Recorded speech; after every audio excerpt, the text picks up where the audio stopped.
Alright, so let's talk about the basic opening in Overture. So I've been playing this game for 10 plus years. All of the openings are mostly going to look the same. It hasn't changed very much in all that time. You're free to experiment with this, but let's just try to get the basics down right now. Alright, so let's talk about what you're going to see here. So you're always going to open the organ menu at the start. You're going to summon as many units as you can, and that's going to be different based on which character you're playing. For instance, Sol and Izuna can summon 2 stacks of units, and by the time the first unit pops out, they can summon their third stack. Sin and Kai can only summon 2 stacks, and then they'll have to summon their third stack later on after they drop their second unit off. Valentine and Raven can summon all 3 stacks immediately, and Paradigm can summon 4 stacks, but usually you'll only see him summon 3 stacks and he'll get his Gate Gunner summon.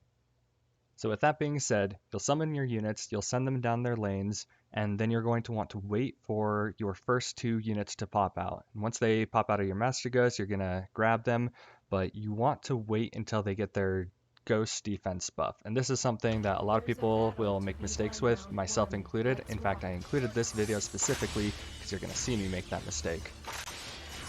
So again, you're going to summon your units, send them down their lanes. And that first unit you see, I grabbed him. If you look over here, you will see that he does not have that Ghost defense buff on him. That is incredibly important. We'll get to that a little bit later.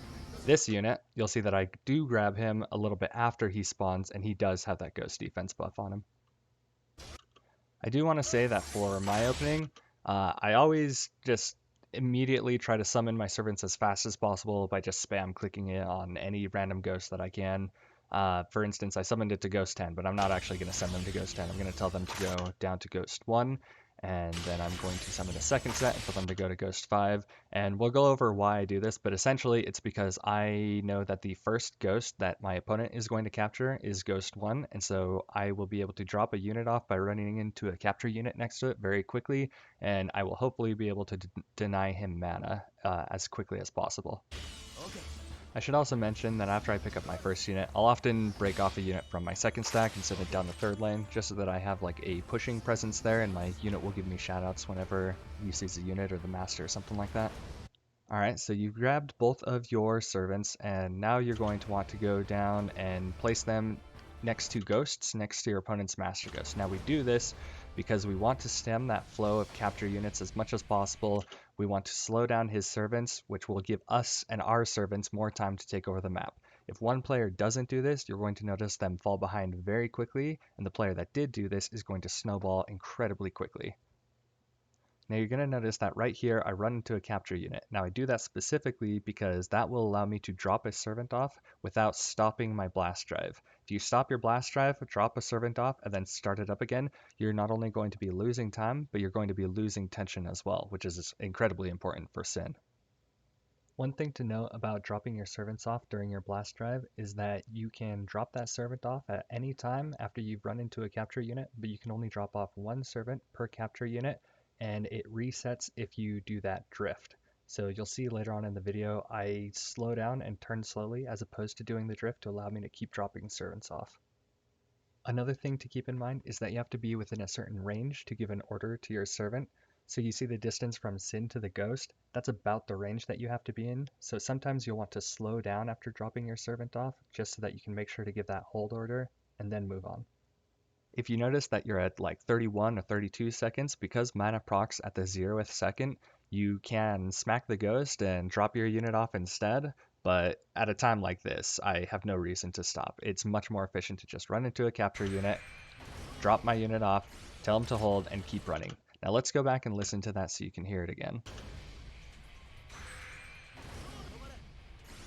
So you want to tell your unit to hold there specifically because, again, that's going to stem the flow of capture units, it's going to stem the flow of your opponent's servants, and it's going to give you more time to take over the map. Keep in mind that this is what your opponent is going to be doing as well, so you're going to want to get back to your side and kill those servants as quickly as possible. Alright, so continuing on, dropped 1 unit off, I'm going to want to drop this unit off as well. You'll see that again, I run into that capture unit, I'm going to drop this unit off and tell them to hold. Let's listen for that.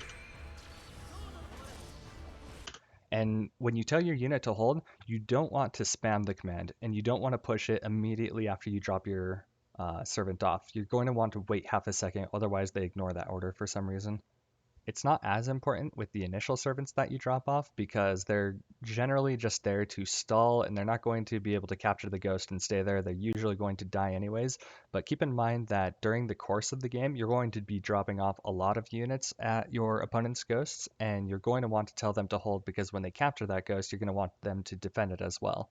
And keep in mind again that when the round ends and the next round starts, those units are going to go back to their original positions. So you're going to have to open up your organ menu and you're going to have to tell them to specifically target that ghost so that they'll stay there between rounds. Now again, at the start of the match, you're going to want to summon as many servants as possible, but Kai and Sin are that special scenario where their servants are too expensive and you can only summon 2 stacks of them.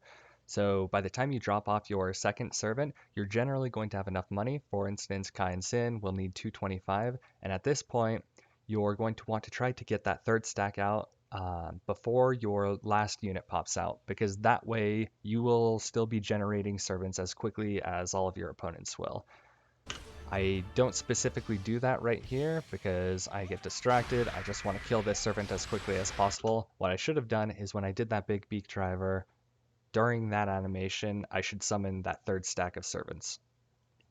Now it's not too bad because I'm still going to get that stack out relatively quickly, but I want to talk a little bit about where you send your units. So I'm sending them down a path that I don't have a lot of units going down, but in reality, I should have probably sent it down this path with the 6, 7, and 1 ghost, and I'll show you why in a sec.